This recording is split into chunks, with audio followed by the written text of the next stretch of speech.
ఒక బైబిల్ పండితుడు ఈ విధంగా అన్నాడండి, మనిషికి ఆశ్చర్యకరమైన జీవితాన్ని బహుమతిగా ఇచ్చిన దేవుడు కష్టాలు వచ్చినప్పుడు, బాధలు వచ్చినప్పుడు, ఇబ్బందులు వచ్చినప్పుడు, రోగాలు వచ్చినప్పుడు ఆశ్చర్యకరంగా సహాయం చేయరా, ఆశ్చర్యకరంగా ఆదుకోరా, ఆశ్చర్యకరంగా పరిస్థితులన్నిటినీ మార్చరా?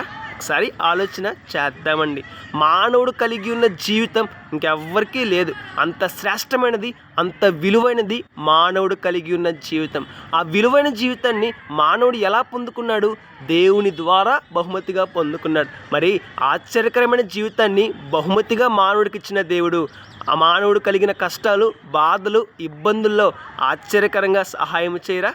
తప్పక చేస్తాడండి, తప్పక ఆదుకుంటాడండి, తప్పక పరిస్థితులన్నింటినీ మార్చేస్తారు. కథ మొత్తం మార్చేస్తారండి దేవుడు. మనం ఎప్పుడైతే విశ్వాసం ఉంచుతామో, మనం ఎప్పుడైతే ఆశ్రయిస్తామో, మనం ఎప్పుడైతే దేవుని మీద ఆధారపడతామో దేవుడు తప్పక మనల్ని ఆదుకుంటాడు, సహాయం చేస్తాడు, ఆశ్చర్యకరంగా మనల్ని బాగు చేస్తాడు. మరి దేవుని మీద నమ్మకం ఉంచుతున్నామా? దేవుని మీద విశ్వాసం ఉంచుతున్నామా? దేవుని మీద ఆధారపడుతున్నామా? సహాయాన్ని పొందుతున్నామా? ఒకసారి ఆలోచన చేద్దాం, మన జీవితాన్ని మార్చుకుందాం. May God bless you.